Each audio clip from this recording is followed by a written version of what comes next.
Dhammam Saranam Gacchāmi.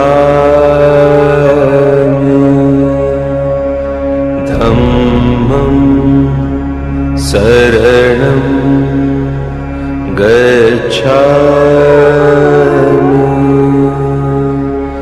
Sangham Saranam Gacchāmi. Buddham Saranam Gacchāmi. Dhammam Saranam Gacchāmi. Sangham Saranam Gacchāmi. Buddham Saranam Gacchāmi. Dhammam Saranam Gacchāmi.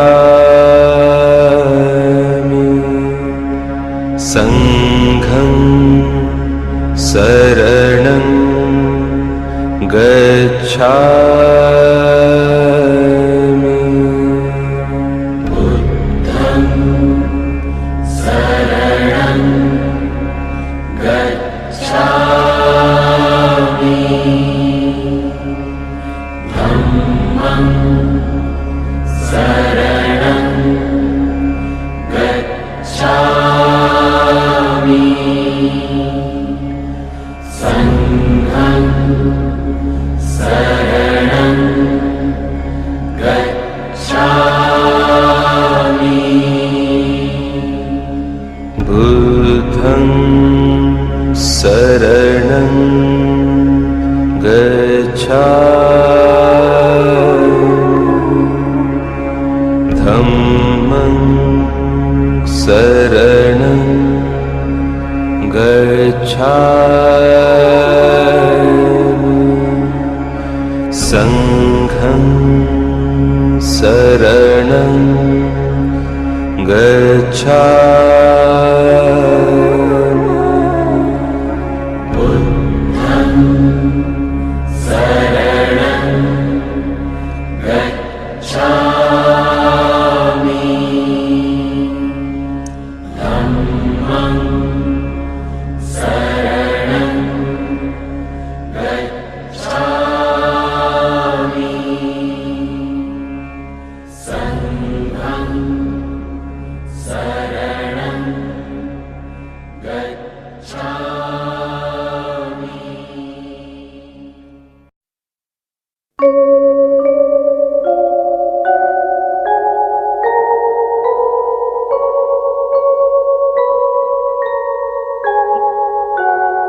Venerables, can you stop the video so that I can test my microphone? Would you please Yes, we can hear you, but not stop the clear. video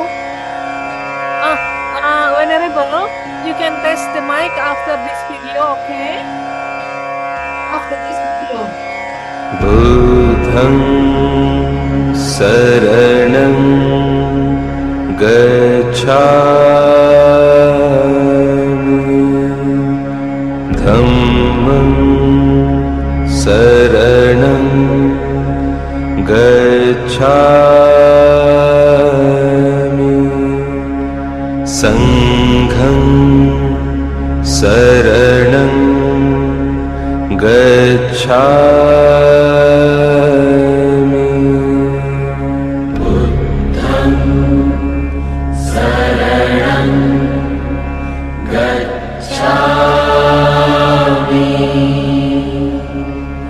Dhammam Saranam Gacchāmi.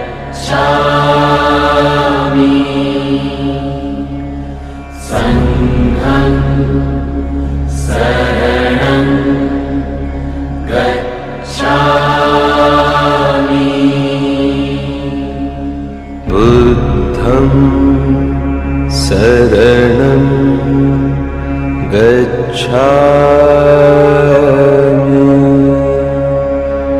धम्मं शरणं गच्छामि संघं शरणं गच्छामि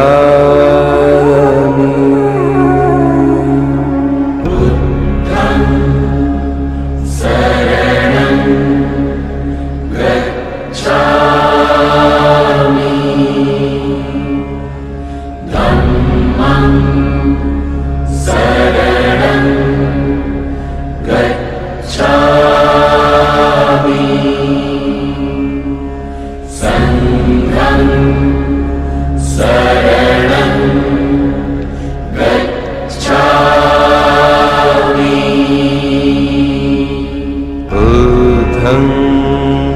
शरणं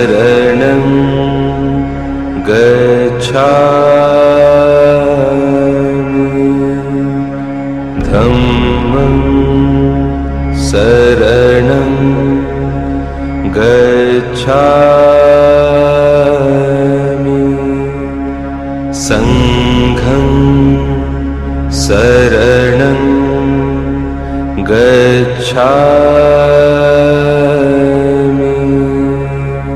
बुद्धं शरणं गच्छामि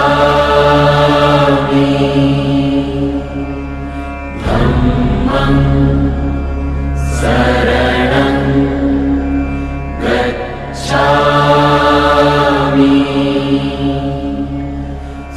संघं शरणं गच्छामि बुद्धं शरणं गच्छामि धम्मं शरणं गच्छामि संघं शरणं गच्छामि बुद्धं शरणं गच्छामि धम्मं शरणं गच्छामि संघं शरणं गच्छामि बुद्धं शरणं गच्छामि धम्मं शरणं गच्छामि संघं शरणं गच्छामि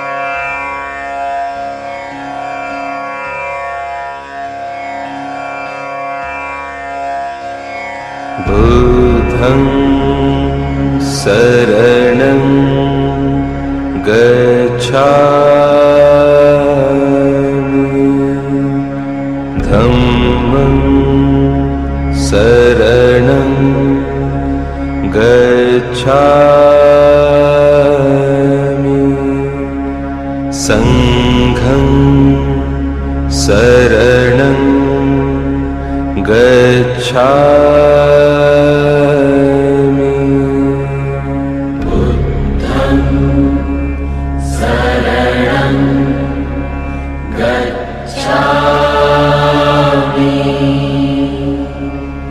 धम्मं शरणं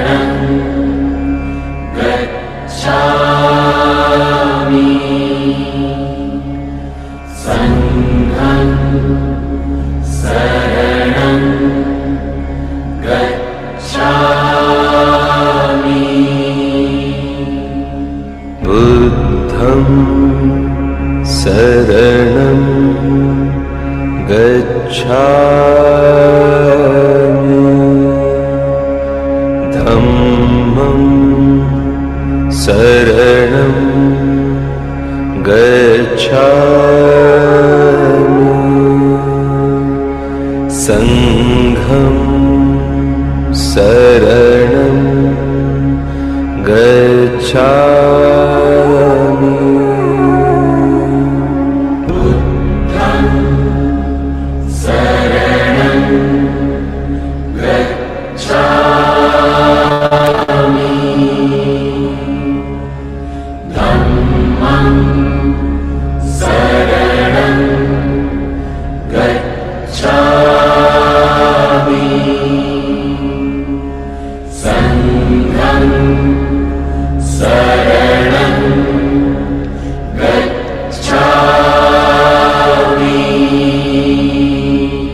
Buddham saranam gacchāmi. Dhammam saranam gacchāmi. Sangham saranam gacchāmi. Buddham saranam gacchāmi. Dhammam saranam gacchāmi. Sangham saranam gacchāmi. Buddham saranam gacchāmi. Dhammam saranam gacchāmi. Sangham saranam gacchāmi. Buddham saranam gacchāmi. Dhammam saranam gacchāmi. Sangham saranam gacchāmi. Buddham saranam gacchāmi. Dhammam saranam gacchāmi. Sangham saranam gacchāmi.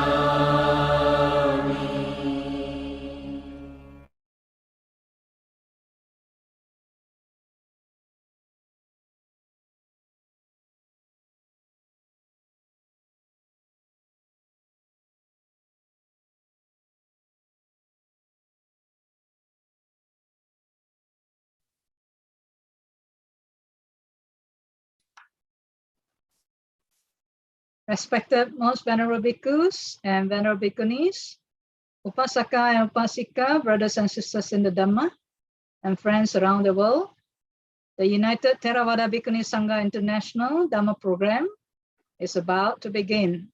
So may I have your attention and do turn on your video. Namo Buddhaya, Namo Dhammaya, Namo Sanghaya. So very good evening to all our Dhamma friends who are in the Eastern time zone, and also good morning for those in the Western time zone. Wherever you are, may all be well and happy. Allow me to introduce myself. I'm Bhikkhuni Sumangala, your program moderator today. It's my honor and privilege to welcome all respected Sangha and most venerable bhikkhus, Venerable Bhikkhuni Santini Mahateri, the Chief Dhamma Program Coordinator, UTBSI, Venerable Bhikkhuni Vidita Dhamma Liupap Mahateri, and also Venerable Bhikkhunis, Samaneras and Samaneris, Upasakas and Upasikas, brothers and sisters in the Dhamma, and friends. Welcome to the UTBSI Day 6 Dhamma Program. The pillar, strength and liberation, in commemoration of Venerable Mahāpajāpatī Gotamī Mahateri Parinibbāna Day. Firstly, we'd like to thank all UTBSI Dhamma Program organizing team led by Venerable Santini Mahatheri, for their conscientious effort to organize this series of Dhamma program. And much gratitude to our honorable speaker today, Venerable Vidita Dhamma Lipa Mahatheri, for coming to share with us the topic, Mother of Bhikkhunis, in commemoration of Mahāpajāpatī Gotamī Mahatheri Parinibbāna Day. We are also thankful to all our audience for taking time to join us in this UTBSI series since day one, and also to all those who has just joined us. We have actually 5 video for the 5 days, and today is the 6 days, and you may also like to view them when we have finished this program. So sadhu, so let us be inspired by all the Sangha members.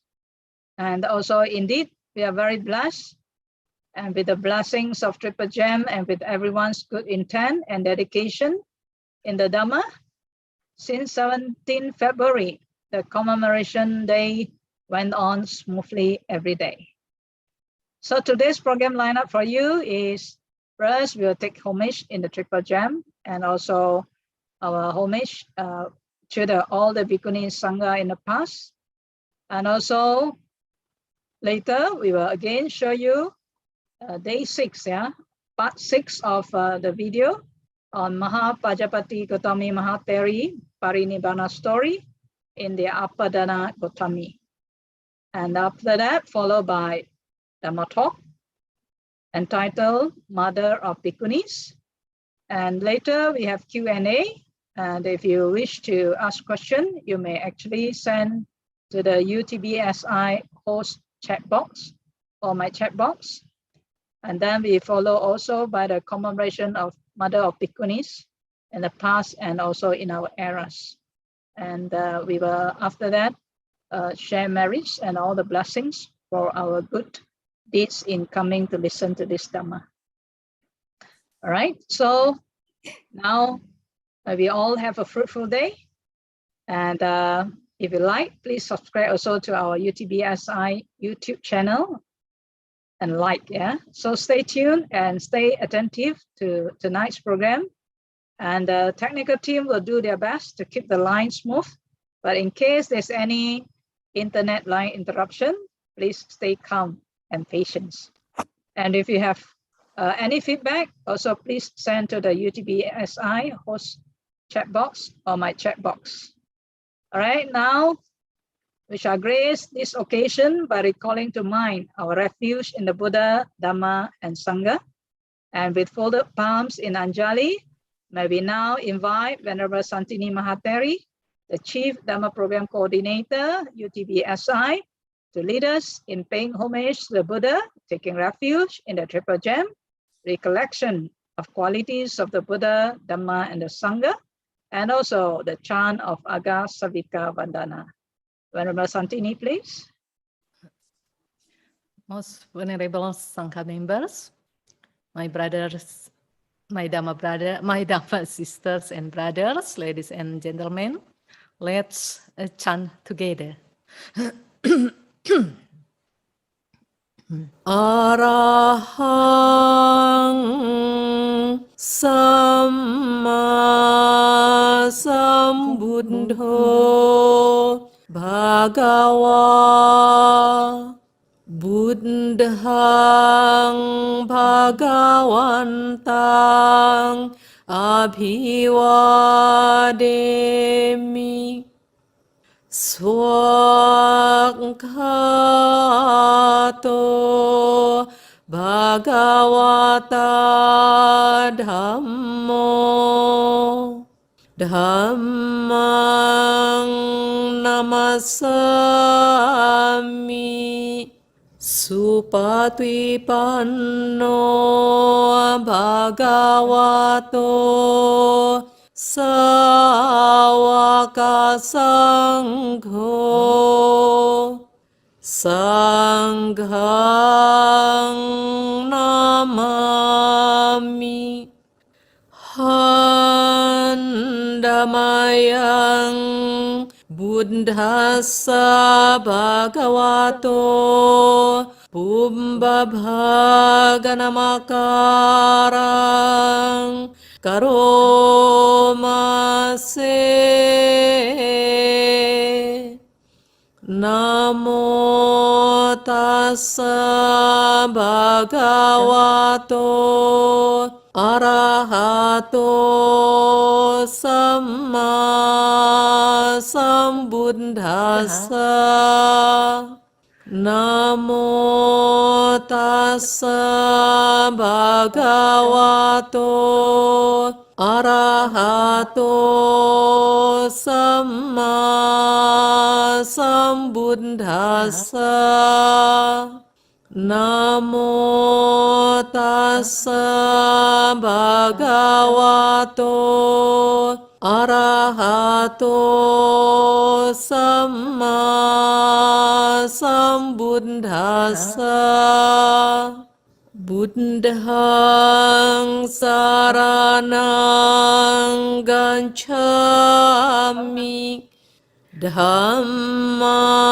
งสรณังกัจฉามิสังฆังสรณังกัจฉามิดุติยมปิบุตตังสรณังกัจฉามิดุติยมปิธัมมังสรณังกัจฉามิดุติยมปิสังฆังสรณังกัจฉามิตติยมปิบุตตังสรณังกัจฉามิตติยมปิธัมมังสรณังกัจฉามิตติยมปิสังฆังสรณังกัจฉามิอิติปิโสภะคะวะอะระหังสัมมาสัมพุทโธ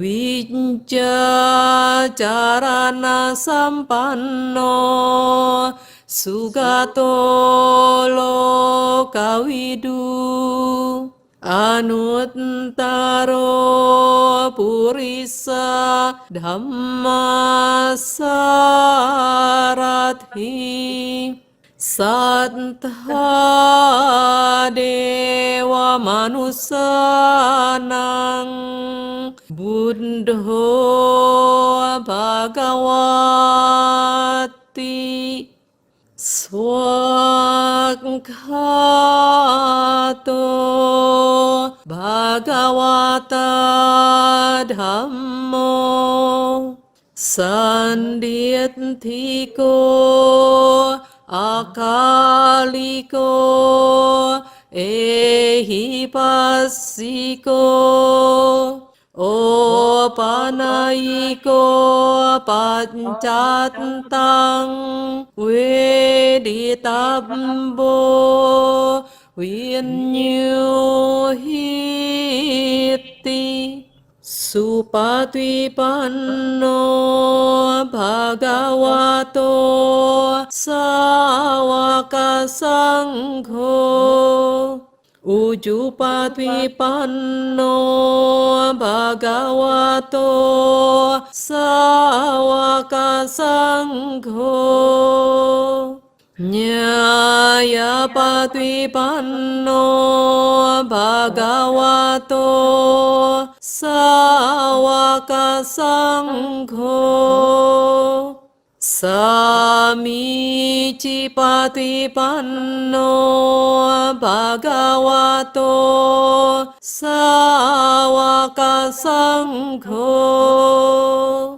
ยะดิดังจัตตาริปุริสยุกานิอัตถาปุริสปุงกาลาเอสา Bhagavato Sāvaka Saṅgho Ahuneyo Pahuneyo Dakhineyo Anjalikaraniyo Anuttarang Punyaketang Lokasati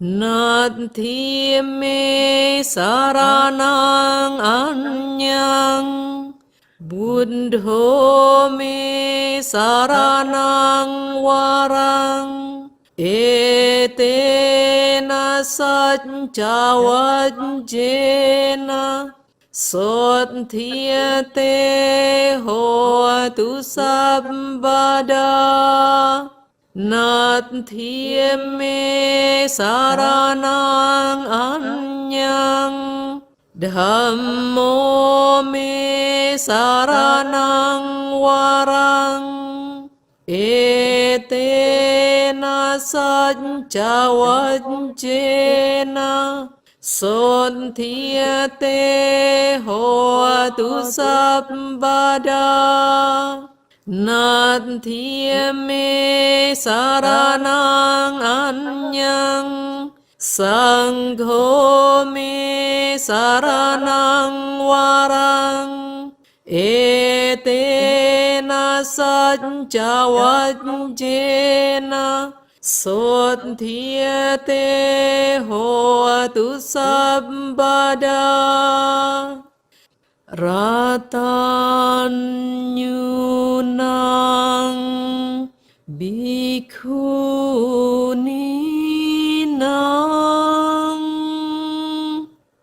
Gotamī jinamatuca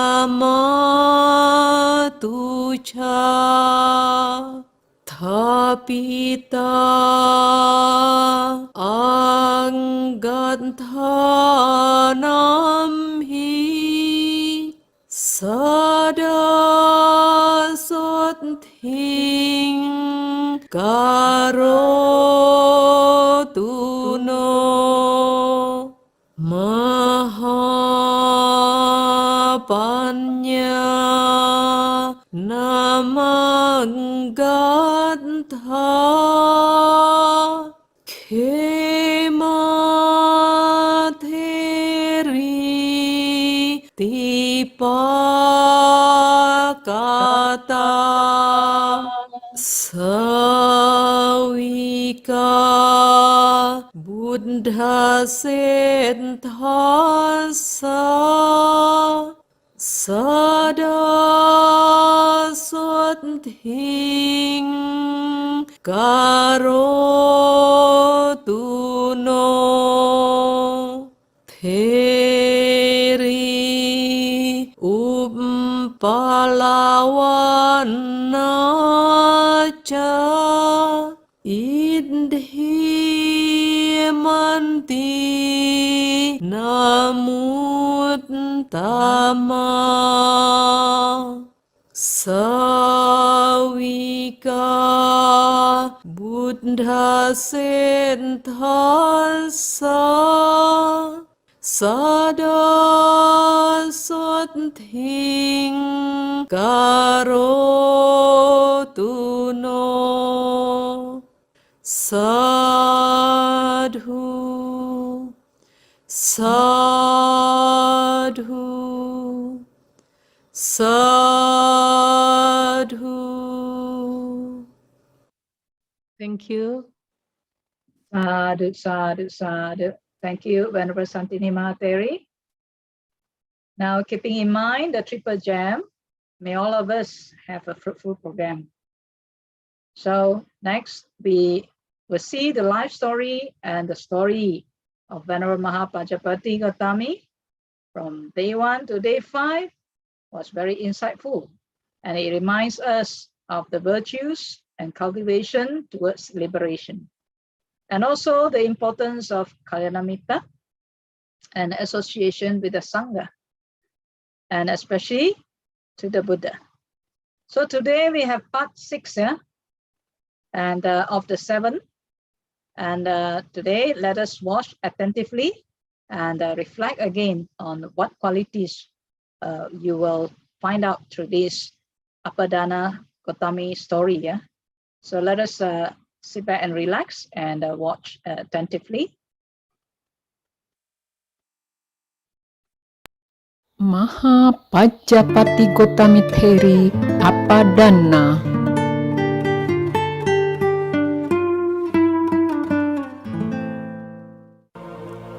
O protector of the Buddha's teaching, this is my last look at you. I am going, my son, there where having gone, one is not to be seen. One day, while teaching the doctrine, the supreme leader of the world sneezed. Then, out of sympathy, I spoke a word of good wishes. May you live long, great hero. May you stay for an eon, O great sage. May you be without old age and death for the sake of all the world. After I spoke in this manner, the Buddha said this to me. Buddhas are not to be praised in the way you pay homage to me, Gotamī. Then how is homage paid to the perfect ones, O omniscient one? And how is homage not to be paid to Buddhas? Please reveal to me the answer to what has been asked. See the disciples all together, putting forth energy, resolute, always with strong effort. This is homage to the Buddhas. Then I went to the monastery, and while I was alone, I thought to myself, when I come to the end of this existence, the protector will approve of the united assembly. Indeed, I shall go to final quenching. May I not see the disaster of the Buddha's demise. Thinking thus, I saw the best of sages. I announced the time of my final quenching to the leader. Then he gave me permission. Know that it is the right time, O Gotamī. My defilements are burnt out. All future births are completely destroyed. Having severed my bonds like an elephant, I live without chains. Welcome indeed was the presence of the best of Buddhas to me. I have attained the 3 true knowledges. I have done the Buddha's teaching. The 4 discriminations and also the 8 liberations are mine. I have realized the 6 direct knowledges. I have done the Buddha's teaching. O Gotamī, in order to overcome their wrong views, show your supernormal powers to the young women who comprehended the doctrine but who have become confused.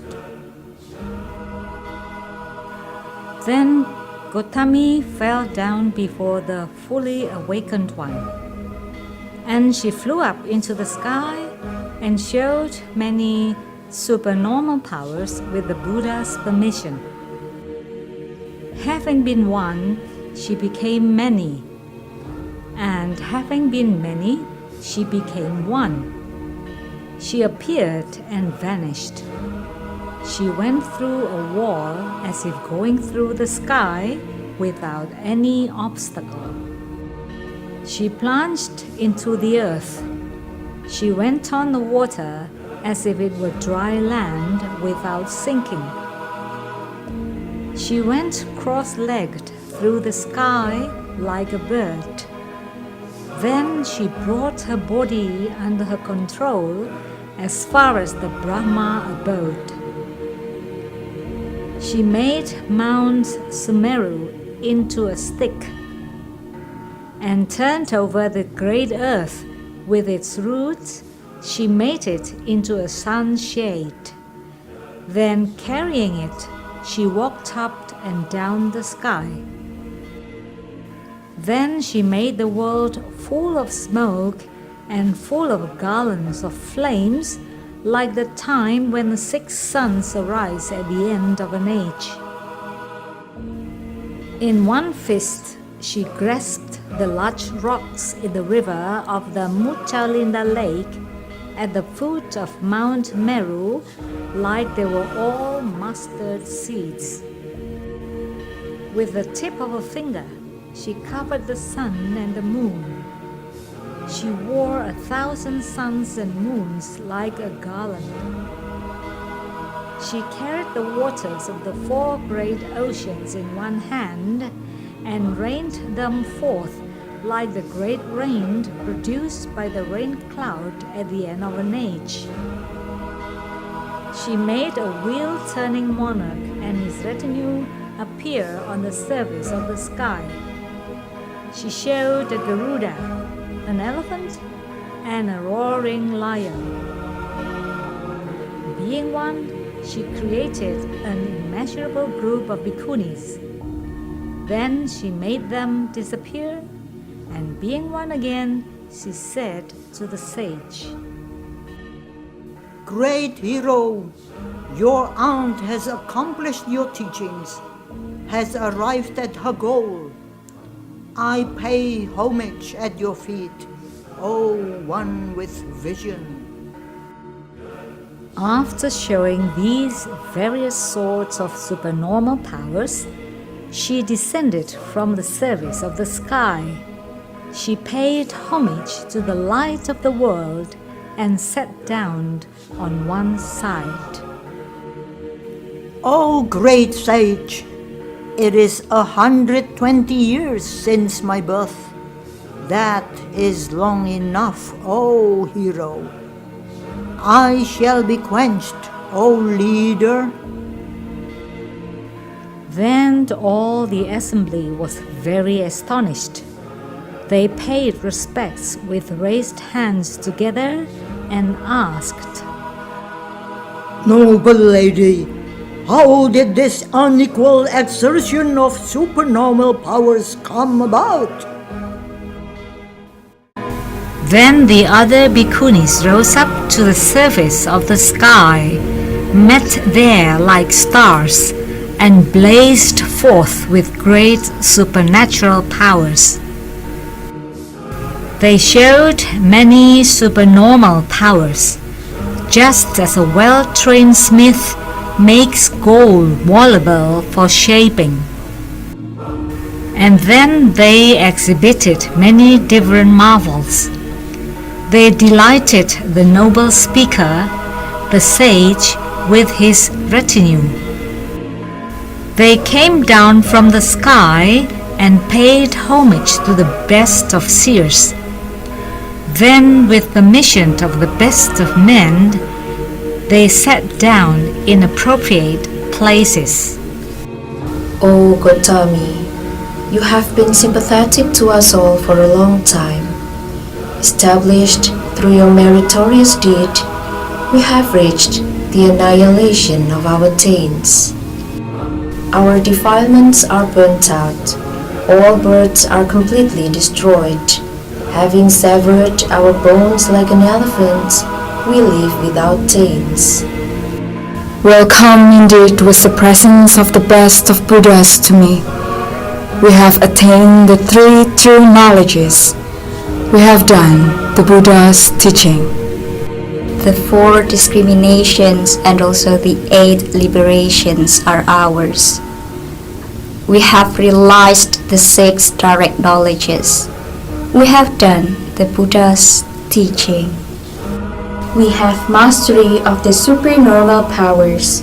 By means of the divine ear, we have mastery of the knowledge of mind, of the state of mind of others, O great sage. We know our previous lives. Our divine eye has been purified. All of our taints are consumed. Now there is not renewed existence. And truly, O great hero, in your presence, knowledge has arisen in us, and the comprehension of meaning, states, and etymology is known. We have attended on you with thoughts of loving kindness, O leader. Permit us all quenching, O great sage. What shall I say, since you say, we will be quenched, and now you should do what you think it is time for.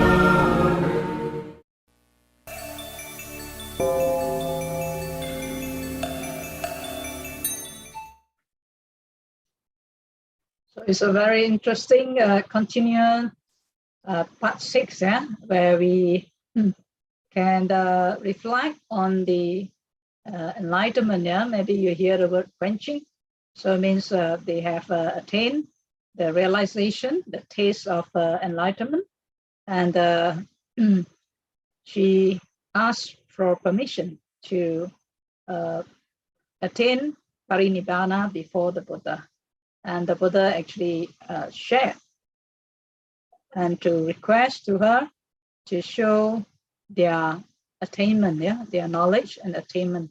So it's indeed something that we can reflect on. The 6 abhinya is 6 knowledges, just like what the Buddha has attained. So we are grateful for the team who made this video, and they have spent much time, Santini's devotees, and also Bhikkhuni Vijayani and Sarika, and a team of devotees who have kindly created this particular Apadana to share with us the journey of Parinibbāna.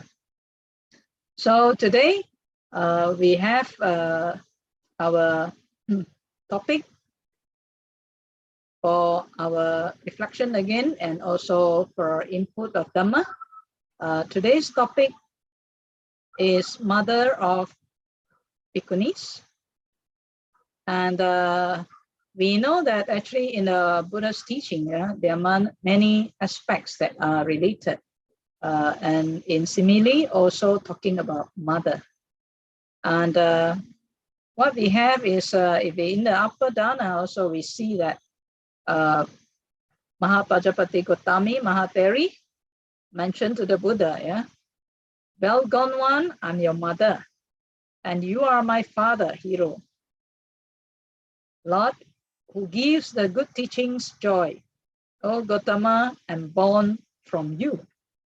Your body made of flesh and bones was reared up by me. Well gone one, my flawless body made of truth was reared up by you. I suckle you with mother's milk, which quenches thirst for a moment. From you, I drank the milk of truth, peaceful without interruption. Great sage, you owe no debt to me for protecting and rearing you. To obtain such a son is what woman desiring sons desire. Mothers of kings like Mandata are sung into existence. O son, to you I have crossed over life, this ocean of becoming.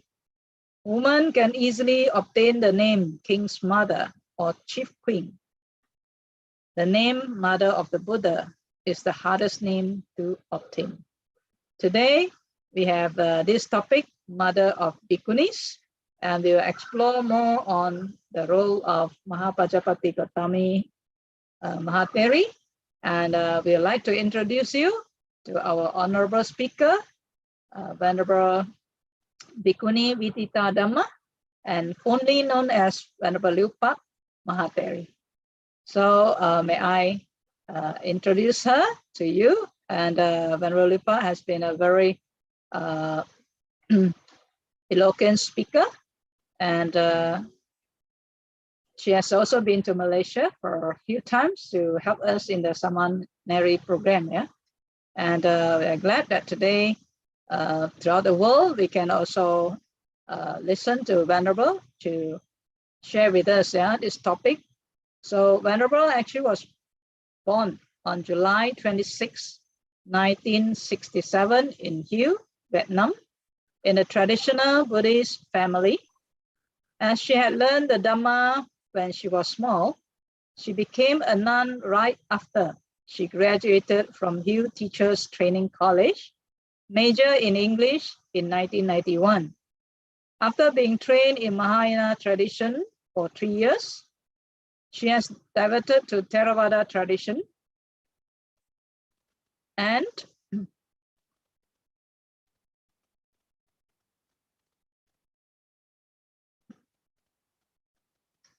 practice at Bulong Monastery, Ho Chi Minh City, under the guidance of Venerable Punavijo Mahathero. In 1998, having passed the 5-year training course, 1993 to 1997, she was sent to University of Delhi, India, where she has done diploma in Pali, and she won a gold medal there. And she also finished her MA, MPhil, PhD in Buddhist studies, major in Pali and Abhidhamma. During that time, she was invited to teach Pali for postgraduate course in the same department. She attended many national and international conferences with papers presented and published. She was fully ordained in Sri Lanka in 2002 and was one of the first Theravada bhikkhunis in Vietnam. After that, she attained many meditation courses in India and Myanmar. In 2012, she organized the International Bhikkhuni and Samaneri ordinations and a 3-month training course at Vietnam Mahāpajāpatī Nunnery in Vaisali, Bihar, India, for 38 bhikkhunis and samaneris from India, Thailand, Malaysia, and Vietnam. She acted as a Kama Vacha Charini for the bhikkhuni ordinations in Songkhla, Thailand in 2014, and in Wisma Kusalayani in Lembang, Bandung, Indonesia in 2015. In 2016, she was appointed as Pavatini at the Bhikkhuni ordination at Sakyadita Bhikkhuni and Meditation Training Center, Moratuwa, Sri Lanka. Now she's the Deputy Head, Department of Dharma English, Vietnam Buddhist University in Ho Chi Minh City, and Abbess of Bien Cong Nunnery, Tok Phen Wat, Tan Tan District, Baria, Vung Tau Province, Vietnam. So without further ado, may we invite Venerable Bhikkhuni Dilpat Mahatheri to present to us Mother of Bhikkhunis. Venerable, the floor is yours. Sadhu, sadhu, sadhu. Thank you, Venerable Sumangala. First of all, let's recite the Buddha's name. Namo tassa bhagavato arahato samma sambuddhassa. Namo tassa bhagavato arahato samma sambuddhassa. Namo tassa bhagavato arahato samma sambuddhassa. Respected Mahapikhu Sangha, Bhikkhuni Sangha, Mahatheris, Bhikkhuni Samaneris, Dhamma friends, ladies and gentlemen. Today is the 22nd of February 2022. And I'm very glad to participate in the United Theravada Bhikkhuni Sangha International Dhamma program in commemoration of Mahāpajāpatī Gotamī Mahatheri Parinibbāna. Our UTBSI is the United Association of Theravada Bhikkhunis. And this activity is a symbol of unity and solidarity and cooperation among the Theravada Bhikkhunis in the world. First of all, I would like to express my gratitude and appreciation to the Mahāpajāpatī Sangha, especially Venerable Peace Sivali, the General Secretary of Mahāpajāpatī Society of India, for guiding us and always a source of inspiration for us in coming together and working together. Also, Most Venerable Saranangkara from Malaysia, he is also always with us and also was in the first day of our program. Especially our thanks to Venerable Santini, Mahatheri, and Venerable Sumangala for hosting this wonderful program. The program lasts for 7 days, and my turn would have been on the second day of the program, but I got a heavy cough. Until now, my cough is still not dismissed yet. You see that I can still wear the scarf to prevent the coughing. And I pray to Devas in the nunnery to support me and so that I can have good health without coughing during this Dhamma talk. But in case my cough interrupts your attention, please bear with me and sympathize with my illness. I also would like to say my thanks to Venerable Dhammananda for standing by and covering up my time when I was not able to deliver my talk on the 18th. So today my topic is about mothers of Bhikkhunis. You know, that was Venerable Mahāpajāpatī Gotamī Theri. She is not only the mother of the Buddha, she is also the mother of the Bhikkhunis. By her determination, by her insistence, by her effort, she made a breaking stone so that our next generations can be admitted into the Sangha. For the last days, you have listened a lot about her stories and about her examples. Today, I would like to mention about her ordination, but not only based on the Pali Tipitaka, but I would like to describe her ordination through the Madhyama Agama in Sanskrit, translated into English by Venerable Analayo. And my talk today is also based on his paper entitled Mahāpajāpatī Gotamī's Ordination in the Madhyama Agama. So first of all, I would like to say that why I choose to share this paper with you today. Because usually as a Theravadin Buddhist, we usually focus only in the Pali text. We don't pay much attention to the text of other traditions. But Venerable Analayo is a very learned scholar, and he has good knowledge and in many languages, including Pali, Sanskrit, Chinese, German, and English.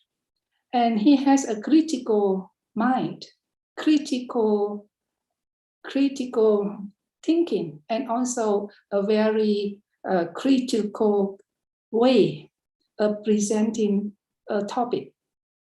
So when I read this paper, he explained, based on the text of other traditions, why the Buddha did not agree to allow the ladies to enter the Sangha, even though he knows that the Sangha must be fourfold. It should not be completed without the bhikkhunis. So the complete Sangha in Buddhism, from the previous Buddhas until our present Buddha and unto the future also, the fourfold Sangha is always the ideal format. There should be bhikkhu, bhikkhunis, upasaka, and upasikas. So we are all curious why the Buddha was reluctant to accept women into the Sangha. And also, we also hear about the idea that because women were admitted to the Sangha, the life of the sasana was reduced to only half. So is it reasonable or not? So in this paper, Venerable Analayo, based on the text of the Sanskrit version, gave us some new idea about this topic. And that's why I would like to share with you. And now let us all together read the original sutta, translated into English by Venerable Analayo. Let me share.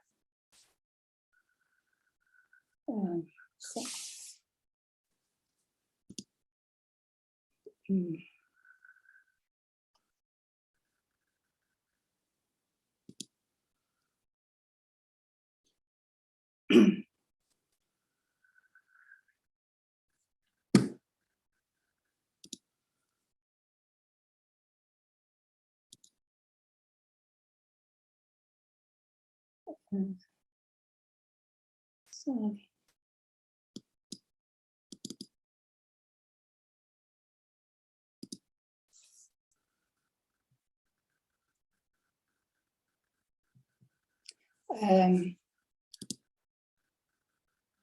So can you see my sharing? Let's see.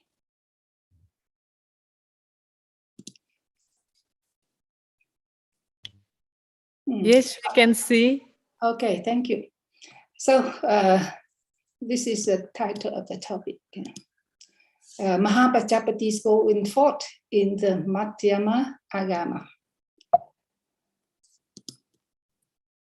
Sorry.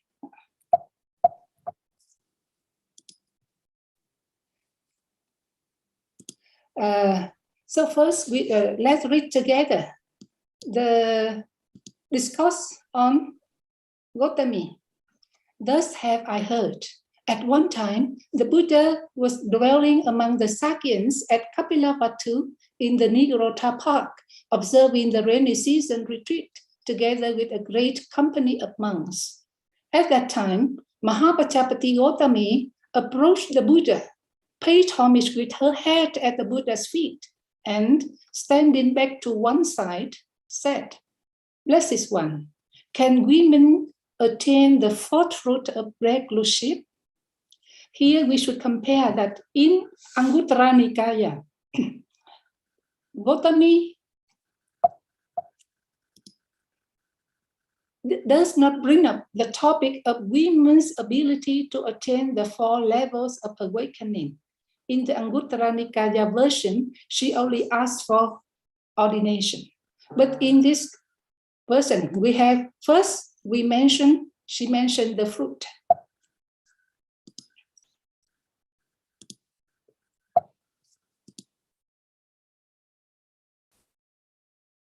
And then she continued, for that reason, can women in this right teaching and discipline live the household out of faith, becoming homeless to train in the path?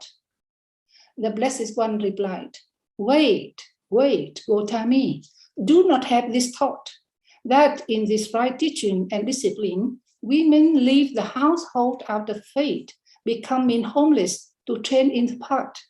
Gotamī, you shave off your hair like this, put on ochre robes, and for your whole life, practice the pure holy life. We can see that no suggestion of this kind is found in Anguttara Nikaya. Here the Buddha said that even though she cannot be a homeless, she can shave hair and also put on robe and also live the holy life. At that time, the monks were, I skip one. Then, being restrained by the Buddha, Mahāpajāpatī Gotamī paid homage with her head at the Buddha's feet, circumambulated him thrice, and left. In the Anguttara Nikaya, Gotamī immediately repeats her request twice, then realized that the Buddha will not permit it, and leaves sorrowful and in tears, without any reference to the circumambulations. So you see that there is a difference. Here she asked only once, and then the next is the second time. At that time, the monks were mending the Buddha's robes, thinking, soon the Blessed One, having completed the rainy season, retreat among the Sakyan. The 3 months being over, his robes mended and complete, taking his robes and bowl, will journey among the people. Mahāpajāpatī Gotamī heard that the monks were mending the Buddha's robes, thinking, soon the Blessed One, etc., he will journey among the people. Having heard it, Mahāpajāpatī Gotamī approached the Buddha, paid homage with her head at the Buddha's feet, and standing back to one side, said, Blessed One, can women attain the fourth fruit of reclusive? For that reason, can women in this right teaching and discipline leave the household out of faith, becoming homeless to train in the path? The Blessed One again replied, wait, Gotamī. You shave up your hair like this, put on your ochre robes, and for your whole life, practice the pure holy life. Then, having been restrained again by the Buddha, Mahāpajāpatī Gotamī paid homage with her head at the Buddha's feet, circumambulated him thrice, and left. And next is the third time. At that time, the Blessed One, having completed the rainy season retreat among the Sakyan, the 3 months being over, his robes mended and complete, taking robes and bowl, went journeying among the people. Mahāpajāpatī Gotamī heard that the Blessed One, having completed the rainy season retreat among the Sakyan, the 3 months being over, his robes mended and complete, taking robes and bowl, had gone journeying among the people. Mahāpajāpatī Gotamī, this time together with some elderly Sakyan women, followed behind the Buddha, who in stages approached Nadika, where he stayed at the brick hall in Nadika. Then Mahāpajāpatī Gotamī approached the Buddha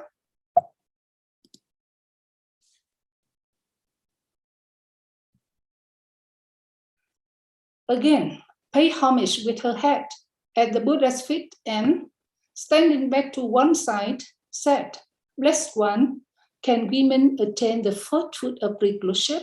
For that reason, can women in this right teaching and discipline leave the household out of faith, becoming homeless to train in the path?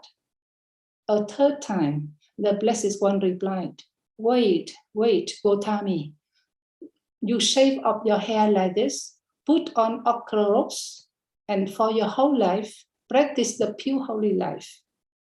Then, having been restrained a third time by the Blessed One, Mahāpajāpatī Gotamī paid homage with her head at the Buddha's feet, circumambulated him thrice and left. Then Mahāpajāpatī Gotamī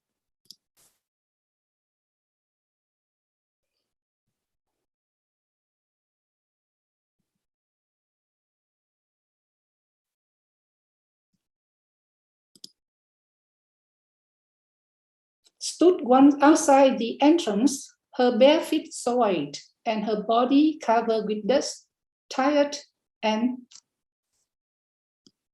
weeping with grief.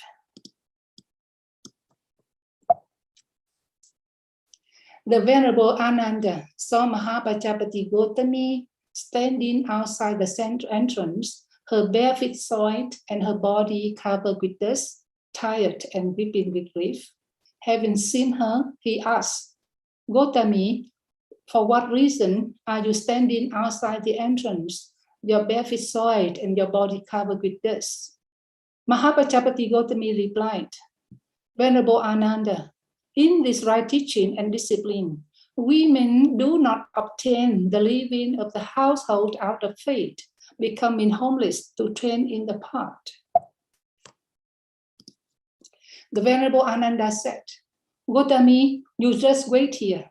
I will approach the Buddha and speak to him about this matter. Mahāpajāpatī Gotamī said, so be it, Venerable Ananda. Then the Venerable Ananda approached the Buddha, paid homage with his head at the Buddha's feet, and holding his hand together in homage toward the Buddha said, Blessed One, can women attain the fourth fruit of reclusive? For that reason, can women in this right teaching and discipline leave the household out of faith, becoming homeless to train in the path? Here we should notice that in the Anguttara Nikaya, Ananda describes Gotamī standing at the entrance and then requests permission for women to go forth without at this point bringing up any other argument in support of this request. He repeats his request twice, and on being rebuffed each time by the Buddha, he reflects, suppose I were to request the Blessed One permission for women to go forth from home to homeless in the teaching and discipline in another way. After this reflection, Ananda inquires if women who go forth in the Buddha's dispensation can attain the 4 levels of awakening. Then the Blessed One replied, wait, Ananda.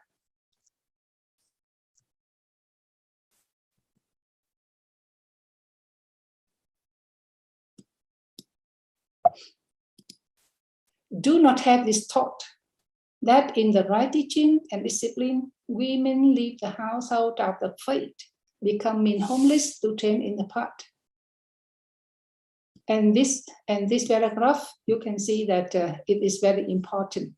Ananda, if in this right teaching and discipline, women obtain the living of the household out of faith, becoming homeless to train in the path, then this holy life will consequently not last long. Ananda, just like a household with many women and few men, will this household develop and flourish? The Venerable Ananda replied, no, Blessed One. The Buddha said, in the same way, Ananda, if in this right teaching and discipline women obtain the living of household out of faith, becoming homeless to train in the path, then this holy life will not last long. Here we also compare the simile of the household with many women and a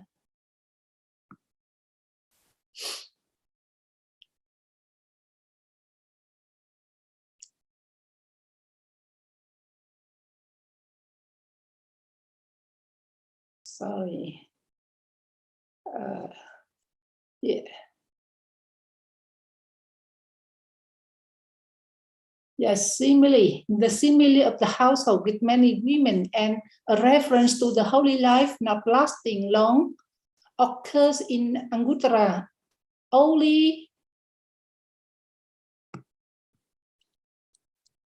at a later point, after Gotamī has accepted the 8 special rules and Ananda has conveyed this to the Buddha. In Anguttara Nikaya, the Buddha not only indicates that the holy life will not last long, but also proclaims that the right Dhamma will remain only for 500 years instead of 1,000.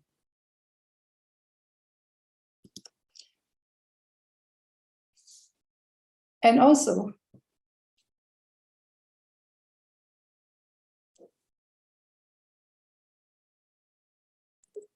the Buddha continued,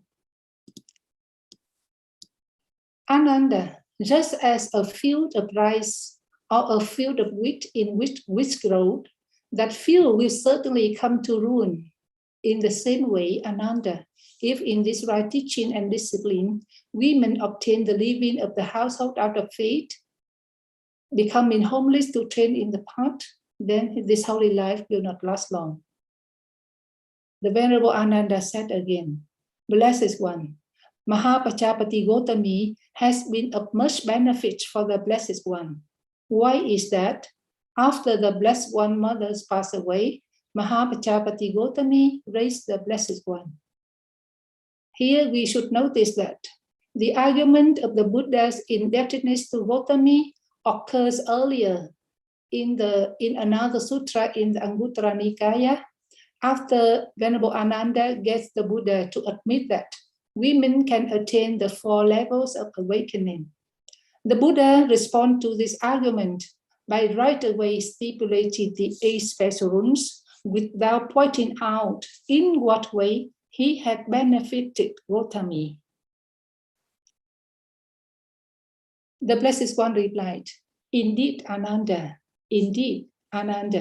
Mahāpajāpatī Gotamī has been of much benefit for me, namely in raising me after my mother passed away. Ananda, I have also been of much benefit for Mahāpajāpatī Gotamī. Why is that? Ananda, because of me, Mahāpajāpatī Gotamī has obtained the taking of refuge in the Buddha, the taking of refuge in the Dhamma, and the taking of refuge in the community of monks. She is free from doubt in regard to the 3 rules and in regard to dukkha, its arising, its cessation, and the path to its cessation. She is accomplished in faith, maintains the moral precepts, broadly develops her learning, is accomplished in generosity, and has attained wisdom. She abstains from killing, abandoning killing, abstains from taking what is not given, abandoning taking what is not given, abstains from sexual misconduct, abandoning sexual misconduct, abstains from false speech, and alcoholic beverage. Ananda, if because of a person, one obtains the taking of refuge in the Buddha, etc., abandoning the alcoholic beverage, then Ananda, it is impossible to repay the kindness of such a person, even if for the whole life one were in turn to support him with robes and blankets, beverage and food, best medicine, and all other requisites. Ananda, I shall now set forth for women 8 weighty principles, Garutama, to be honored, which women should not transgress, which women are to uphold for their whole life. Ananda, just as a fisherman or his apprentice makes a dike in deep water to conserve the water so that it does not flow out, Ananda, in the same way, I shall now declare for women 8 weighty principles to be honored, which women should not transgress, which women are to uphold for their whole life.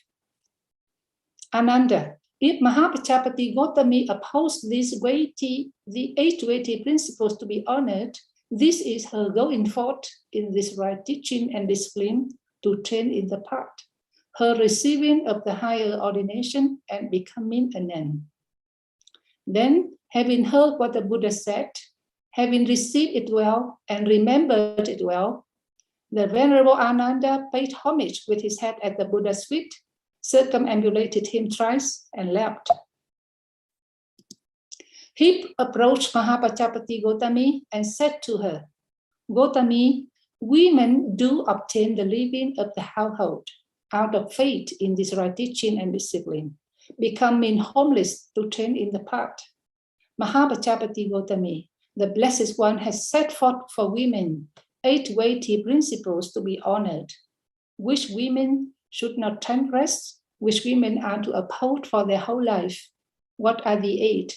And then the sutta enumerate the 8 Garutama, but I do not mention here because you have listened to Venerable Dhammananda's Dhamma talk, in which she explained very clearly the 8 Garutamas already.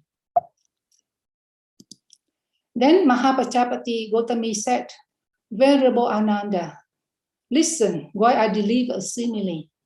On hearing a simile, the wise will understand its meaning. Venerable Ananda, just as if a warrior girl, or a Brahmin girl, or a householder girl, or a worker class girl, handsome and beautiful, bathed so as to be totally clean, applies perfume to her body, puts on bright clean clothes, and adorns herself with various ornaments. Suppose there is furthermore someone who thinks of that girl, who seeks her benefit and well-being, who seeks her happiness and ease. He takes a headdress made of lotuses, or a headdress made of champak flowers, or a headdress of great flower jasmine, or Arabian jasmine, or roses, and gives it to that girl. That girl will with great joy accept it with both hands and place it on her head. In the same way, Venerable Ananda, these 8 weighty principles to be honored, which the Blessed One has set forth for women, I receive on my head and uphold for my whole life. At that time, Mahāpajāpatī Gotamī went forth in this right teaching and discipline to train in the path. She received a higher ordination and became a nun. Then, at a later time, Mahāpajāpatī Gotamī was followed and surrounded by a great company of accomplished nuns who were on elder and senior nuns who were known to the king and who had been living a holy life for a long time. Together with them, she approached the Venerable Ananda, paid homage with her head as his feet, and, standing back to one side, said, Venerable Ananda, may you know that these are all elder and senior nuns who are known to the king and have been living the holy life for a long time.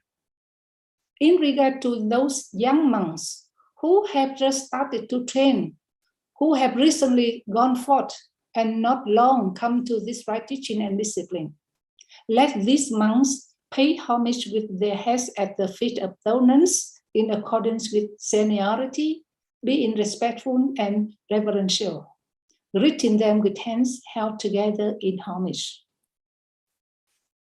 Then the Venerable Ananda said, Gotamī, you just wait here.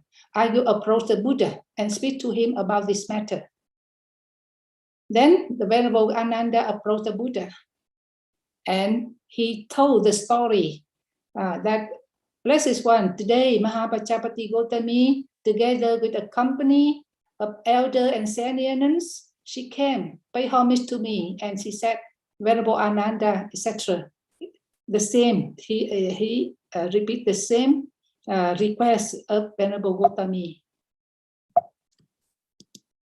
The Blessed One replied, wait, Ananda, guard your words, be careful, and do not speak like this. Ananda, if you knew what I know, you would realize that it is not proper to say a single word, let alone speaking like this. Ananda, if in this right teaching and discipline, women had not obtained the living of the household out of faith, becoming homeless to train in the path, Brahmin and householders would have spread their clothes on the ground or spread their hair on the ground,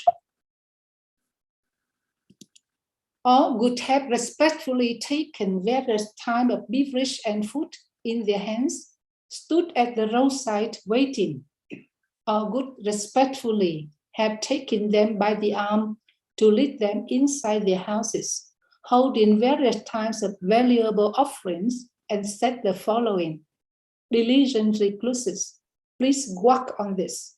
Diligent reclusive, practice what is difficult to practice, so that we may for a long time get benefit and welfare, peace and happiness. We should notice that these and the following description, as well as the reference of the 5 inabilities of women, are not found in the Anguttara Nikaya or in the Pali Vinaya.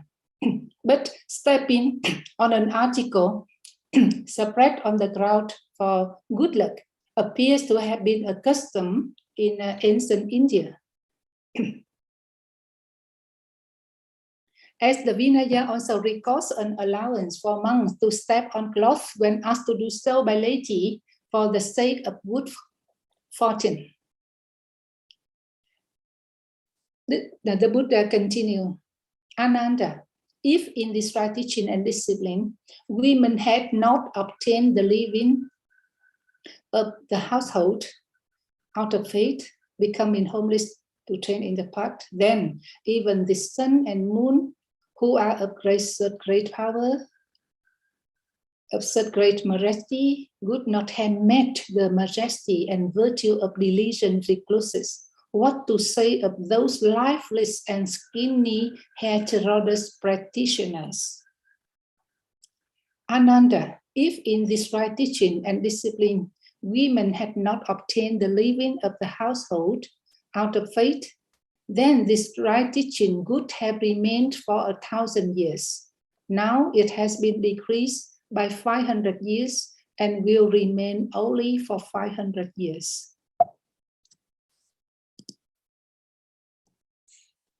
Ananda, you should know that a woman cannot assume 5 roles.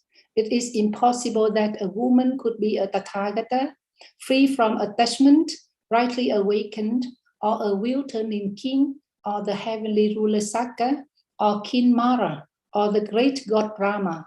You should know that a male can assume these 5 roles. It is certainly possible that a male could be a Tathagata, free from attachment, a will-turning king, or the heavenly ruler Sakka, or King Mara, or the great god Brahma. So that is the version of the discourse on Gotamī. Then this discourse offers several significant clues that help in reassessing the way the foundation of the Buddhist order of nuns has been recorded in early Buddhist canonical texts.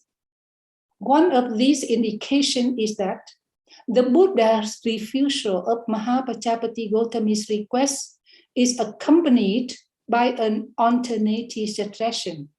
Gotamī, you shape up your hair like this, put on ochre robes, and for your whole life, practice the pure holy life. According to the Mahīsasaka Vinaya, the Buddha explained that such a form of practice had already been undertaken under former Buddhas, when women who had taken refuge in the Buddha, staying at home, they shaved their heads, wore ochre robes, and energetically practicing with effort, they obtained the fruits of the path. With future Buddhas, it will also be like this. I now permit you to undertake this practice. The relevant Sanskrit fragment of the Mula Sapativada Vinaya reads, in this way, Gotamī, with hair shaven and putting on a monastic robes, Sanghati, for your whole life practice the holy life that is totally complete, pure and perfect, which will for a long time be for your welfare, benefit, and happiness. Since Mahāpajāpatī Gotamī had asked for permission to become a homeless one, it seems that according to these versions, what the Buddha does not permit is her becoming a homeless wanderer. Instead, he suggests that she should live a celibate spiritual life, having shaved her hair and put on robes in the more protected environment at home. The versions that do not record the above suggestion nevertheless report that Mahāpajāpatī Gotamī and a group of like-minded women shaved their heads and put on robes. This would be quite a natural action to take if the Buddha had given them permission to do so. Having shaved off their hair and wearing robes, they then followed the Buddha, presumably motivated by the wish to benefit from his presence and to show that they were willing to brave the living conditions of wandering around in ancient India. Apparently, laity would at times follow the Buddha for quite some distance on his journeys, so that for Mahāpajāpatī Gotamī and her group to train the Buddha would not have been unusual and would have fallen short of living the household life behind for wood. Such an action would not have been something the Buddha has explicitly forbidden.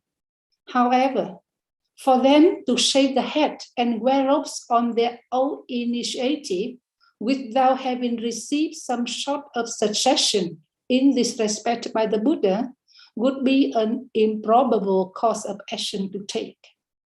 Had the Buddha flatly refused Mahāpajāpatī Gotamī's request without suggesting any alternative, as he does in some versions, her decision to shave off the hair and don robes on her own account would become an act of open defiance.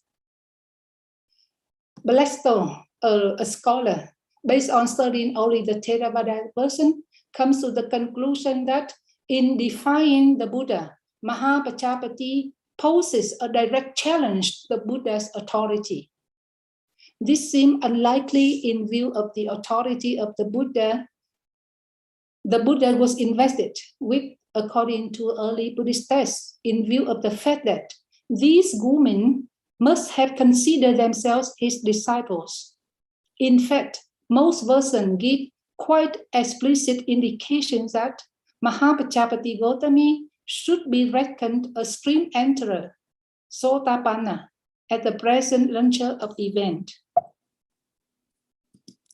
In the standard description in the early discourses, a stream enterer is qualified as one who has unshakable faith in the Buddha and maintains firm moral conduct, with some passages indicating that even in case of very minor breaches of conduct, a stream enterer will immediately confess.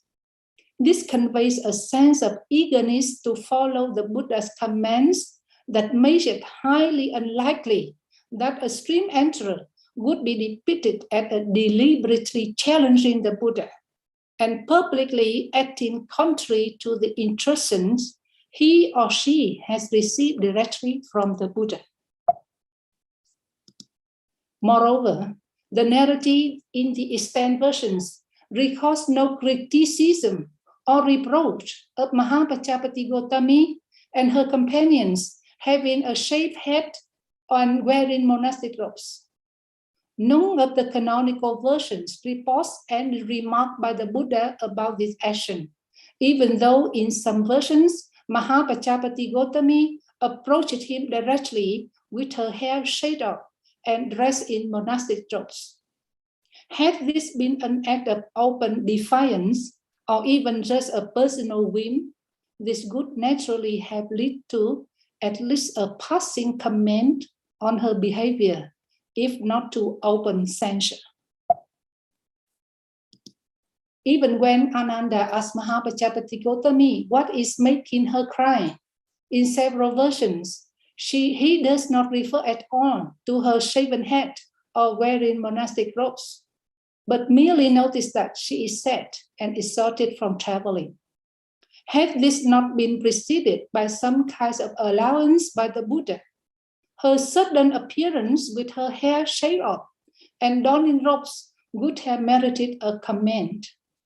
In some, closer consideration suggests that for the Buddha to tell Mahāpajāpatī Gotamī that she can live a semi-monastic life at home quite possibly constitutes an early piece of the narrative that would lost in some versions. This is rather significant, since it changes the picture in nuns in principle.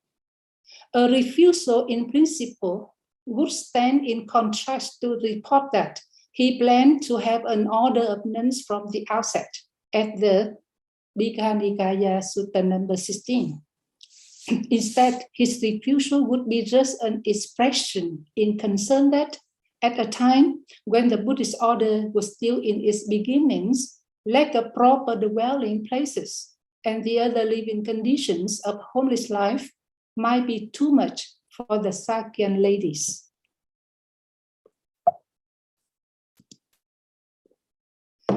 Dr. Kabin Singh, a.k.a. Venerable Thammananda from Thailand, suggests that the Buddha was reluctant to accept women into the order, primarily because he was aware that it was not simply a question of the admission of women, but that there were many other problems involved thereafter.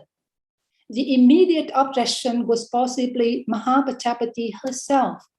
Since she had never been acquainted with the experience of hardship, it was almost unimaginable to see the queen going from house to house begging for meals. Once Mahāpajāpatī Gotamī and her companions show that they are willing to brave these difficult conditions, it would also be understandable why the Buddha relents and permits their entry into the order. In this perspective, then, the extended description of how Ananda convinced him to let women go forth may be a later development. In fact, it seems as if at the time when the order of nuns appears to have come into being, Ananda was not yet a monk. This is this idea. It is explained in detail in another article by Venerable Analayo entitled Women Renunciation. If you are interested, you can read over there. Besides, the way the Buddha is depicted elsewhere in the early text does not give the impression that he was easily influenced once he had taken a decision. I.B. Honor comments that for the Buddha, it would have been in complete discordance with his character to have let people's wishes and desires, however lofty, supplant or overcome what he knew to be right. Nor was he likely to take any step which might strike at the integrity of the order. The parallel version, in fact, differ in regard to what persuaded the Buddha to accept women in his order, in spite of his supposed misgivings, giving the impression that the need to account for the Buddha being persuaded has been dealt with in different ways. Here, the Madhyamā Agama version furnishes another significant hint, since in its account, the argument regarding the spiritual ability of women to attain the 4 stages of awakening is made by Mahāpajāpatī Gotamī right at the outset, when she requests the going forth for the first time, yet the Buddha refuses. Now, according to a range of sources, the Buddha's initial decision to teach the Dhamma at all was based on surveying the potential of the human beings to reach awakening. Thus, he would have been well aware that women do have such potential without needing a reminder. In the Madhyamā Agama version, what precedes the Buddha's relenting is a reference by Ananda to the services of Mahāpajāpatī Gotamī as the Buddha's foster mother. A similar exchange between Ananda and the Buddha is reported in the Dakkhina Vipanga Sutta and its parallels, where Ananda's intervention has the purpose of convincing the Buddha that he should accept a robe that Mahāpajāpatī Gotamī wishes to offer to him. The parallel person agreed that in the case of the relative insignificance issue of accepting the offering of a robe, Ananda's intervention was not successful.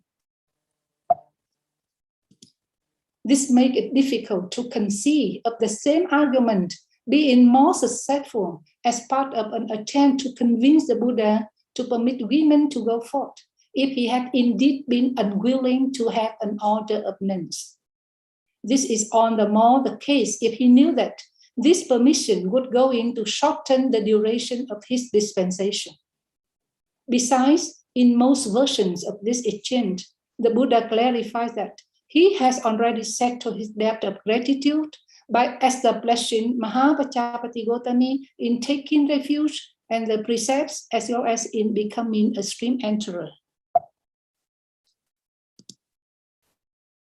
In the passage, Ananda, if in this right teaching and discipline, women obtain the living of the household after faith, becoming homeless to train in the path, then this holy life will consequently not last long. The point I state is the duration of the holy life, the brahmacharya, a term that also stands for celibacy. In this context, the holy life could be applying to the nuns in particular. On this interpretation, the point made would be that if women become homeless wanderers, their living of the holy life in celibacy will not last long. The reasons for certain indication are not difficult to find, as the situation in ancient India for women who were not protected by husbands would have been rather insecure, and rape seemed to have been far from uncommon. In the Jain tradition, which otherwise is habit a keen concern to avoid any time of violence, specific instructions were apparently given in case nuns were staying in the dwelling without lockable doors. In such a situation, a stout nun should stand on guard close to the entrance at night with a stick in hand, ready to drive away intruders. Similarly, to predict that the Buddha's teaching will suffer a decline simply because women have gone forth is indeed a rather curious suggestion. Besides the implausibility of the Buddha being convinced to do something that will be detrimental to the duration of his own teaching, another problem is that a range of discourses speak of the presence of the nuns as something positive that ensures the duration of the Buddha's teaching, which would be deficient unless he had nun disciples.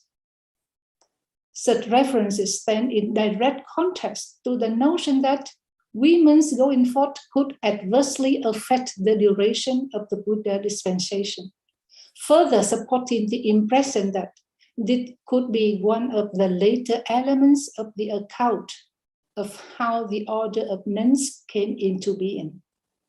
In the Madhyama Agama discourse, the reference to a shortening of the duration of the Buddha's right teaching is part of a series of negative implications of women's going forth, together with a reference with the 5 impossibilities for women, a notion. In another paper, Venerable Analayo suggested, which present a later development. Now, it is significant that in the case of the Madhyama Agama version, this outburst of negativity toward women comes right after Mahāpajāpatī Gotamī has asked for nuns to be respected according to seniority. This stands in a curious contrast to her previous happy acceptance of the 8 special rules, one of which stipulates that even the most senior nun has to pay respect to a newly ordained monk. Inconsistencies with these 8 special rules have already been noted by several scholars. One of the problems being that some of these rules presuppose the existence of an order of nuns. This gives the impression that, at least for some time after Gotamī's going forth, the presence of both communities may not have been required for the ordination of a nun, contrary to what is stipulated in one of the special rooms. In some, it seemed impossible for these 8 special rooms to have been promulgated at the time when the order of nuns was about to be founded. In fact, the promulgation of these rules conflicts with a basic principle observed consistently elsewhere in the Vinaya, where a regulation is set forth only when a case requiring it has happened, not in advance. But you see that the Garutamma is put quite in advance. Thus, the curiosity mentioned above, where Mahāpajāpatī Gotamī happily accepts a certain mode of conduct as part of the 8 special rules, and then later goes to the Buddha to get the chant, need not to be taken to reflect female weakness. Instead, it appears to be simply a sign of internal inconsistency in the account, supporting the impression that the 8 special rules are a later addition. Regarding Mahāpajāpatī Gotamī's request, according to the Madhyama Agama discourse, she refers to several senior nuns of long standing when making this appeal. That is, by the time of her plea for nuns to be respected according to seniority, some time has passed since the order of nuns was founded. Given that nuns in other contemporaneous Indian tradition were apparently not respected by their male counterparts in accordance with seniority, the same would probably have happened in the Buddhist tradition. Once nuns had been in existence for some years and thus had acquired some degree of seniority, it would be natural for senior nuns who had met with such disrespect several times to approach the Buddha in order to get clarification about this matter. According to the Theravada Vinaya, the Buddha explicitly noted that by refusing such a request, he was just following already existing customs. This incident and the way the Buddha reacted to it could then have been part of a process of textual growth that eventually resulted in the set of 8 special rules with example various regulations promulgated in response to different situations that arose when the order of nuns was already in existence.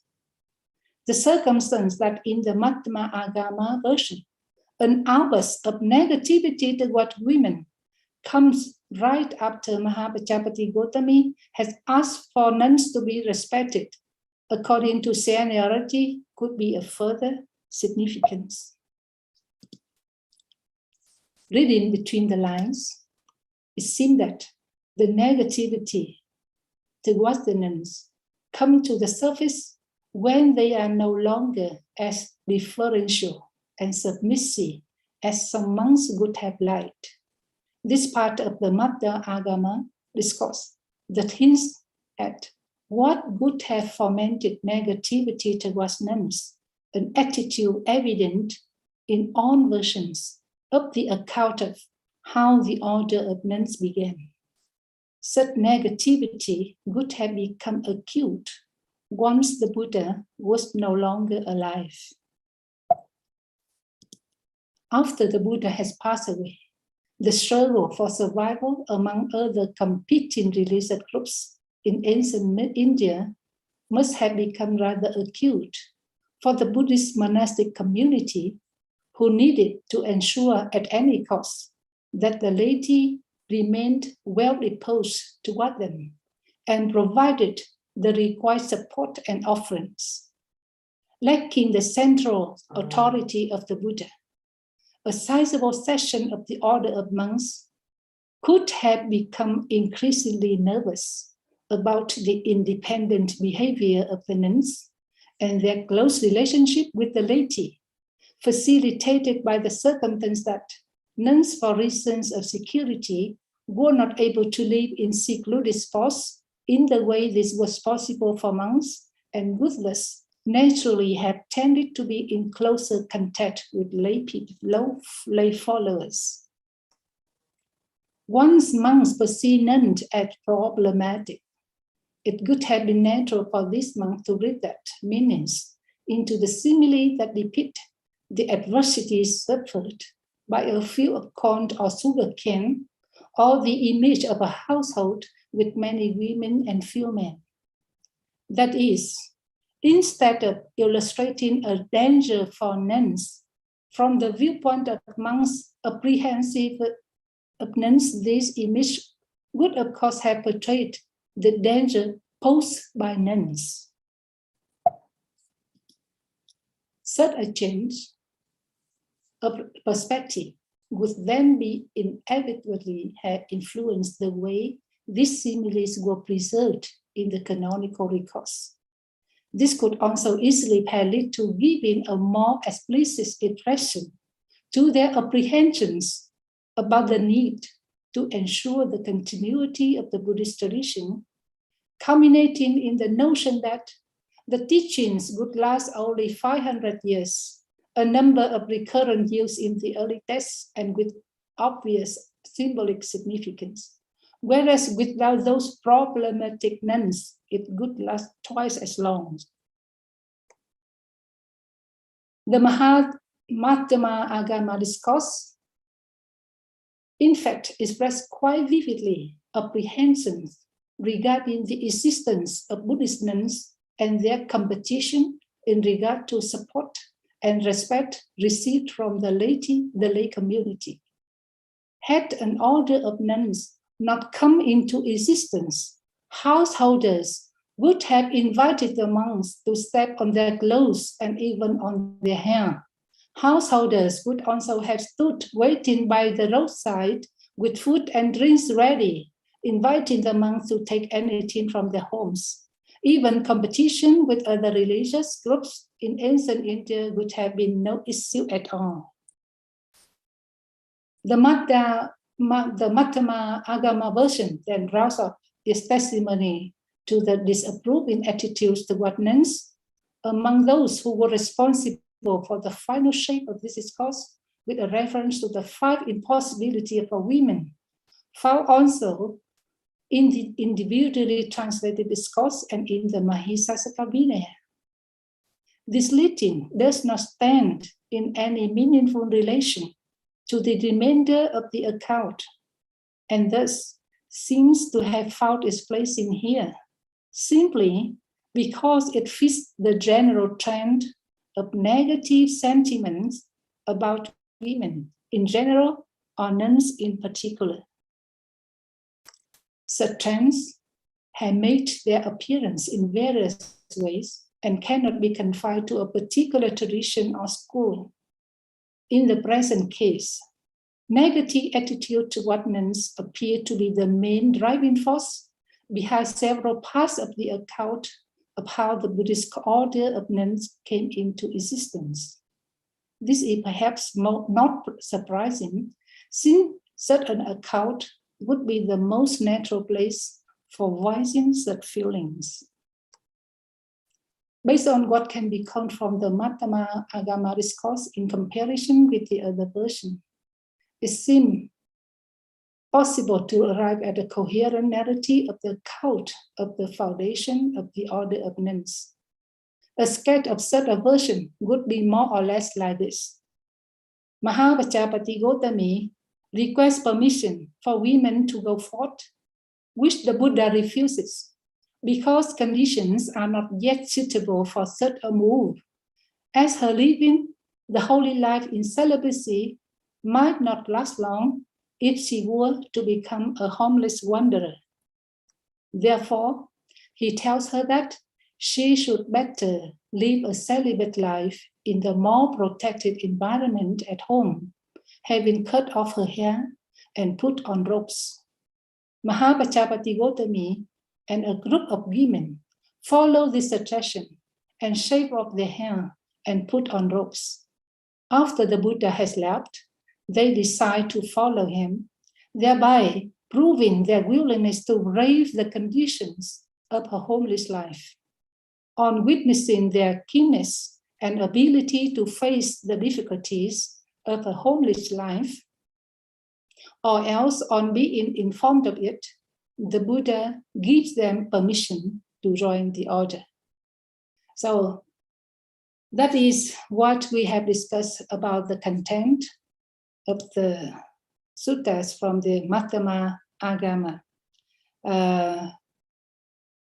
Maybe some of you may not agree with the idea presented in the paper.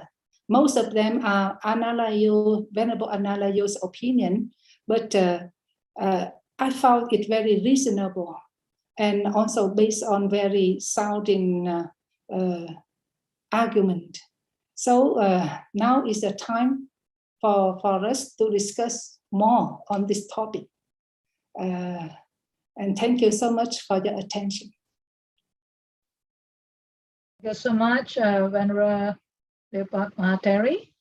Well, this is a very textual reference to, I think, our audience, that we can see that in the historical literature about the Buddhist context, it's always good to have some references and a comparative study. And at the end, of course, is on the practicing and on the development that we can see today. But I think with a proper sound understanding, then we'll be able to understand the condition for ordination in a better way.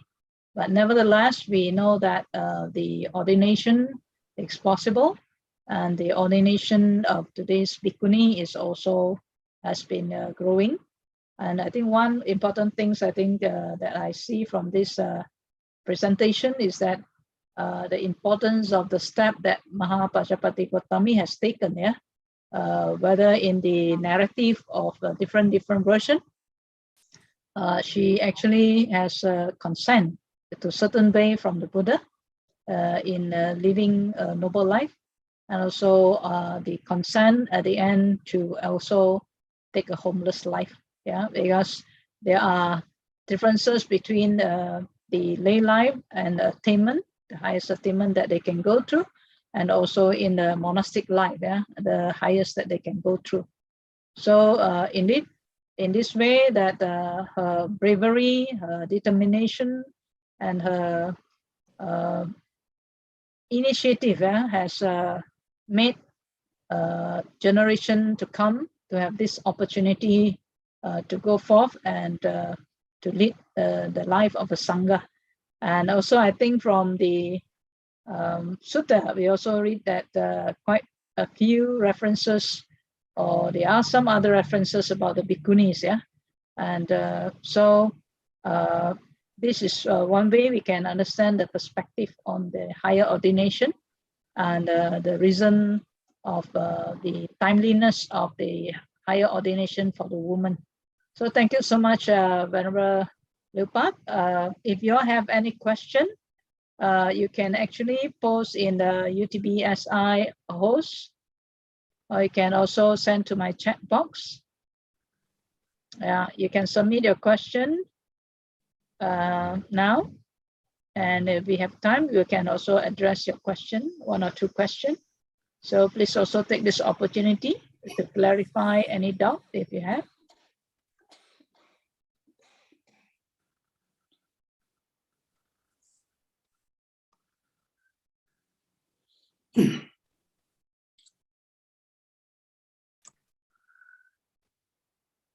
So far, I have not seen any question coming in. Venerable, just now you were mentioning on the, of course, on and off, we will refer back to the text for referring to Mahāpajāpatī Gotamī's Mahatheri's ordination. But in our era, the ordination matter, with regard to this, and also with regards to the ordination that has been ongoing in our society, then what do you think is the changes that of perception that people have? I mean, in view of the previous text and also in view of the reality of today's ordination of bhikkhuni and the development.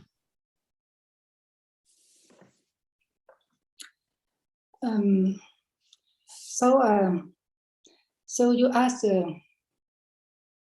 the attitude or the point of view of people based on the text and also based on reality.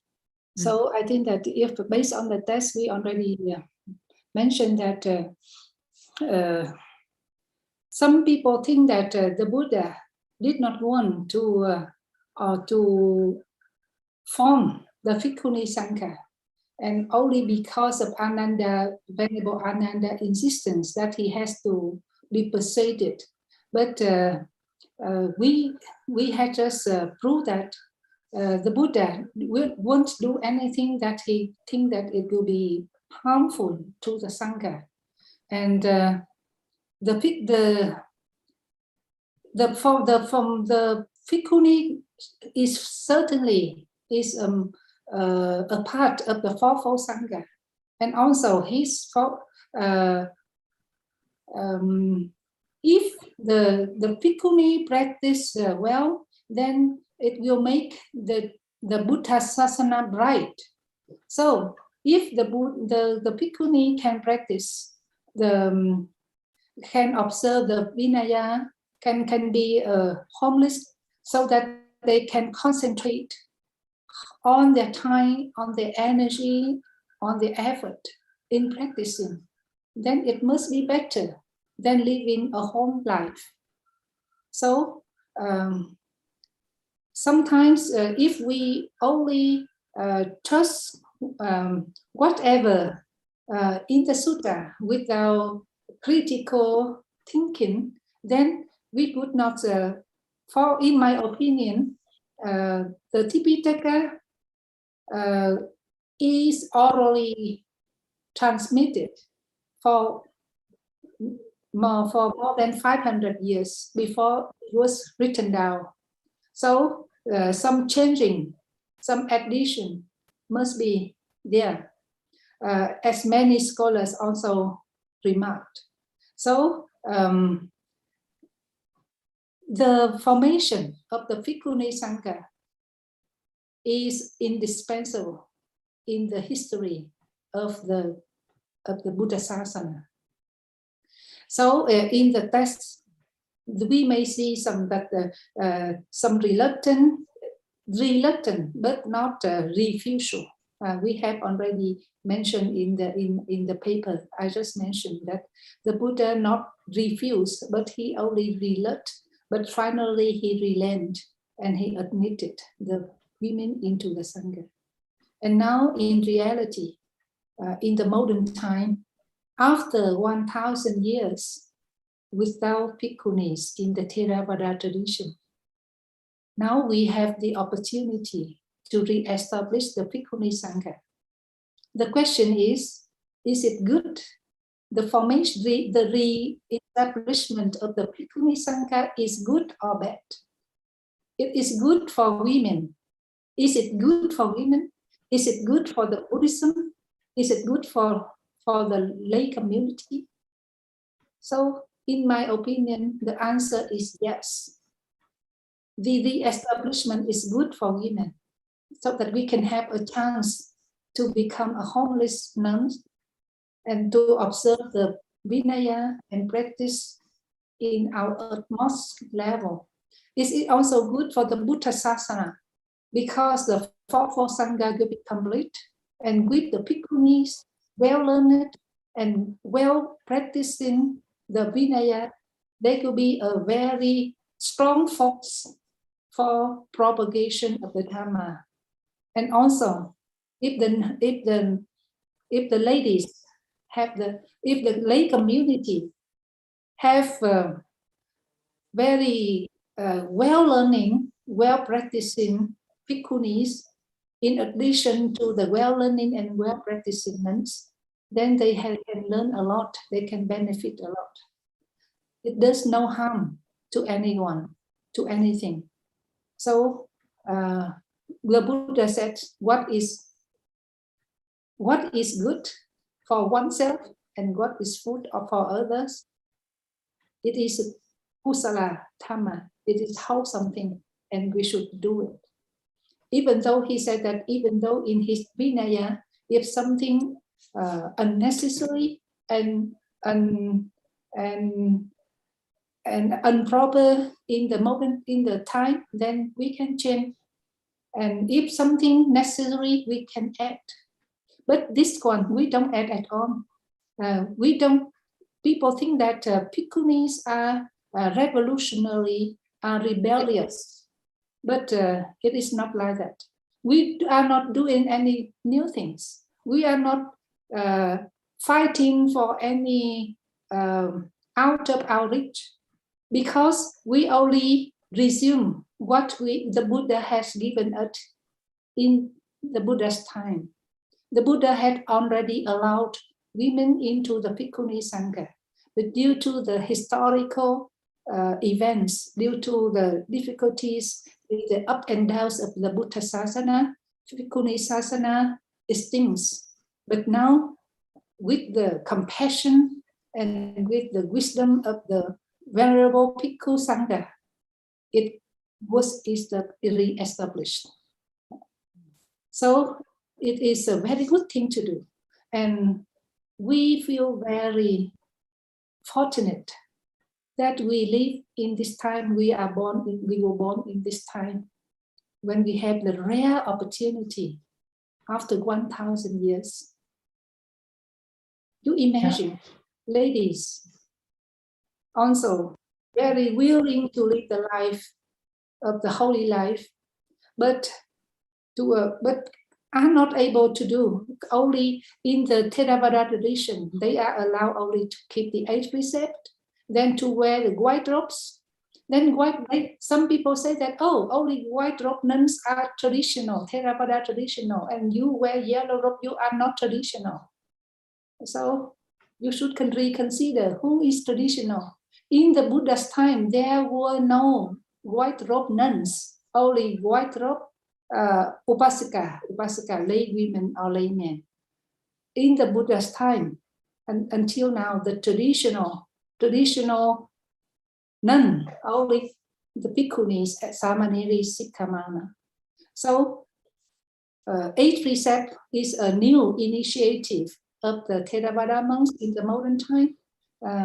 But what we are doing now is only to go back to the Buddha's tradition, not to do something new, not rebellions, and not revolutionary. So that is my opinion. Thank you so much, Venerable. So we are just following the Buddha's path, the Buddha's Sangha.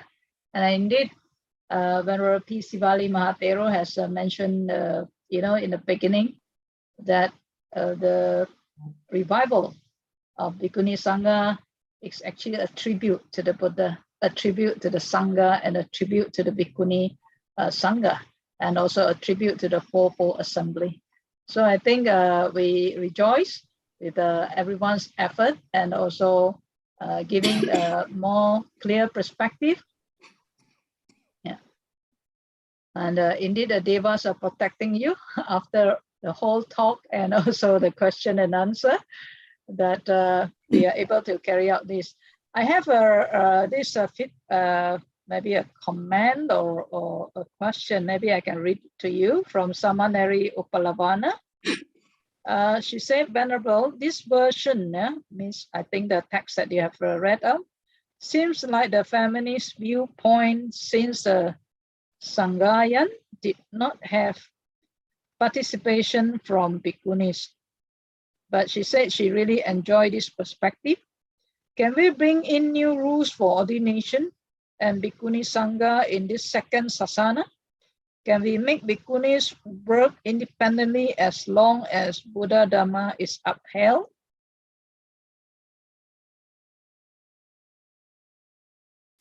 Can you summarize?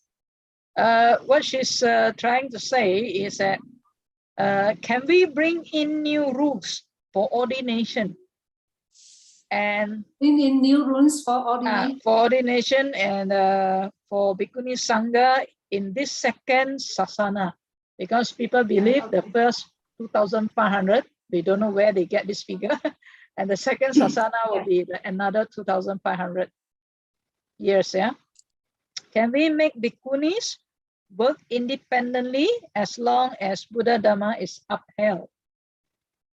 Okay, so two questions. So for the first question, I think that we don't need to add any new rules. We just only follow what the Buddha taught.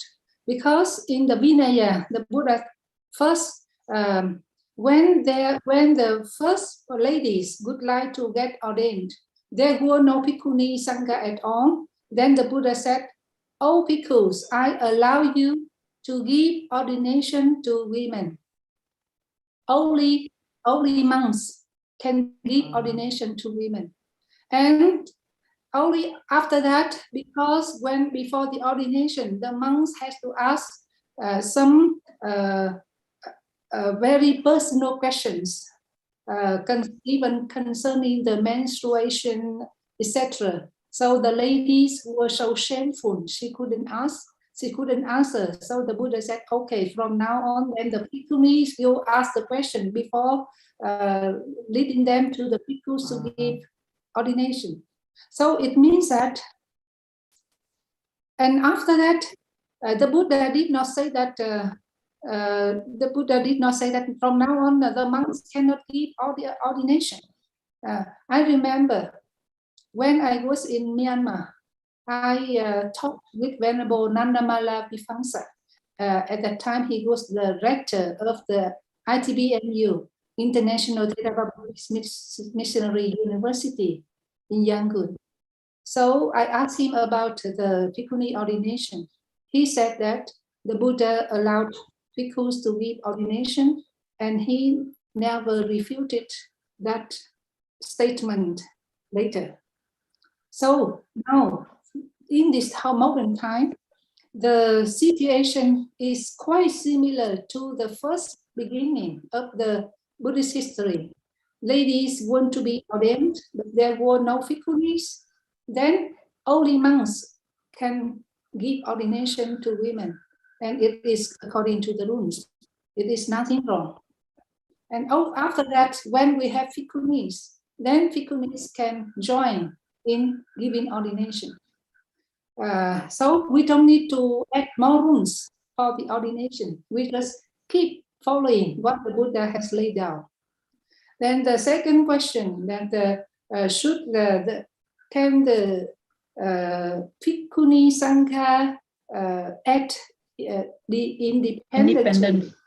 I think that independent, right? Independent.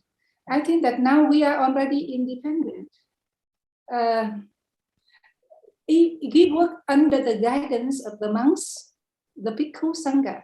But I think that whenever I go to Indonesia, Malaysia, or America, or Thailand, most of the bhikkhuni arama, bhikkhuni temples are independent. They are independent in financially, then I think that even socially, religiously, everything we do it independently, and we do it very well. I remember last time Venerable Santini presented about her activities, not only in the Dhamma propagation, but also in education and in charity. And her activities was recognized by the Indonesian government.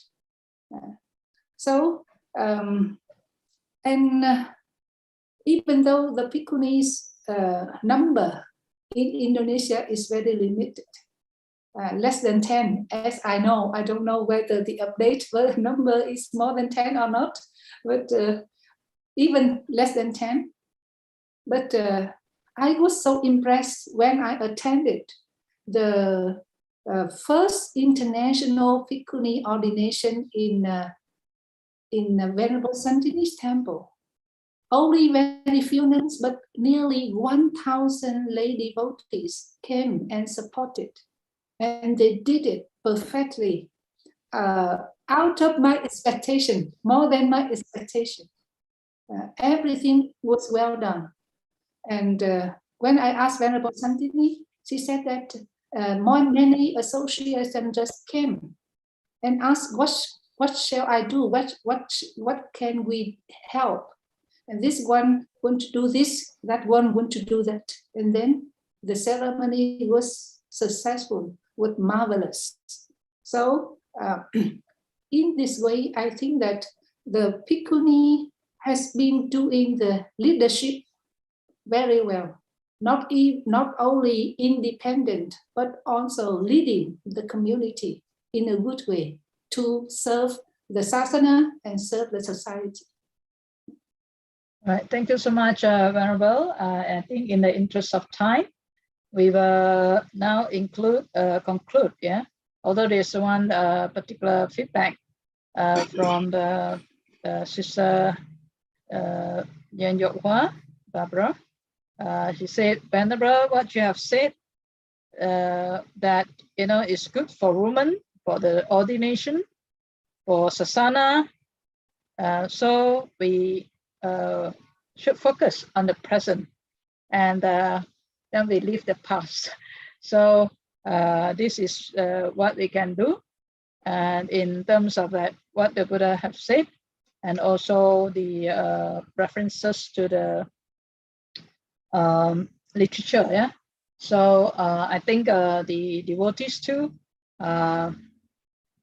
looking at the progress of the Bhikkhuni. So the comment is that it's good, since Venerable has said it's good for the woman and good for the sasana. So let's focus, in the present, that the Bhikkhuni Sangha will continue to grow.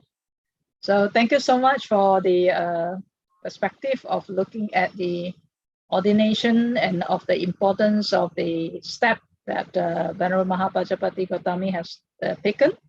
And we'd like to conclude by inviting Venerable to also give blessings and also share merits in this inaugural assembly. Venerable, please.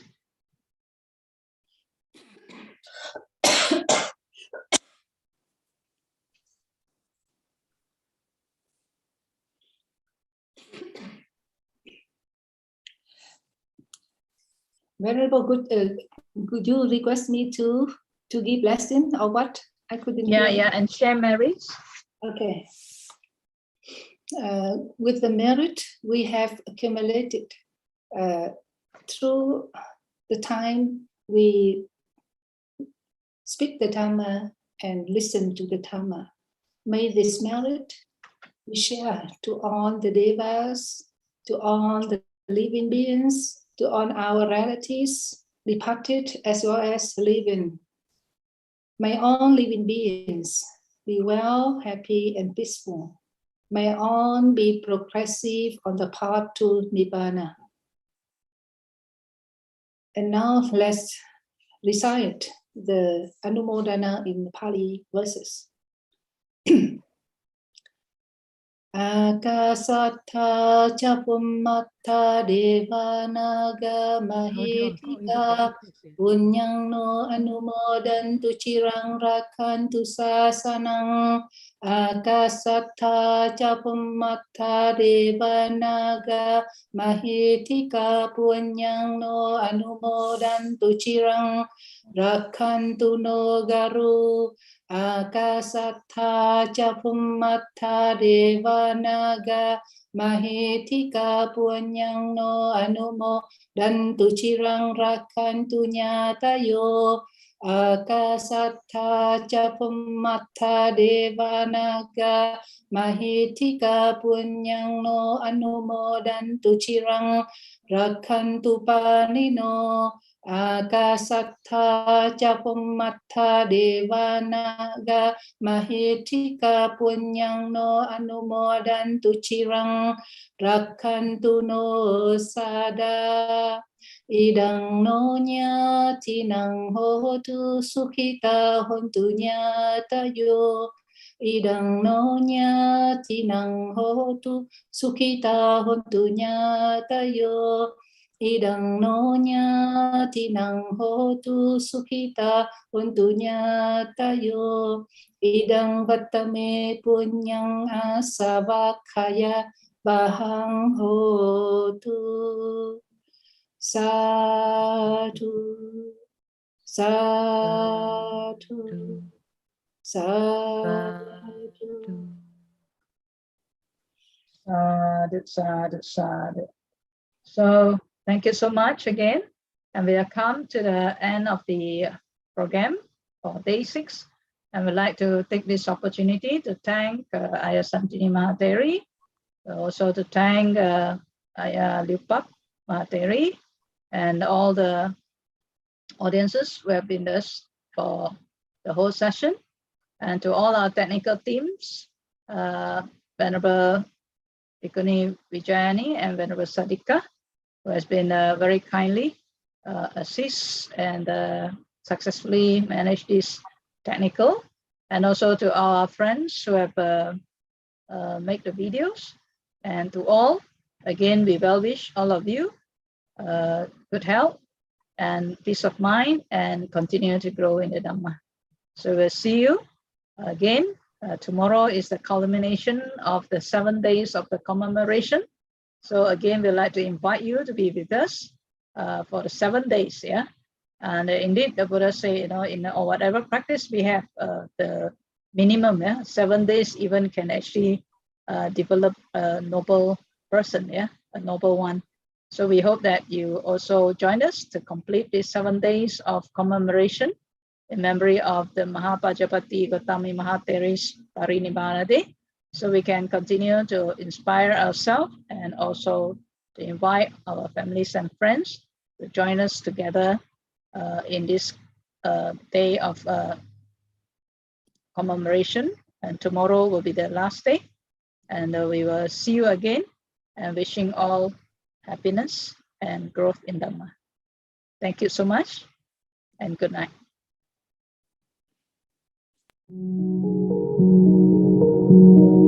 Thank you.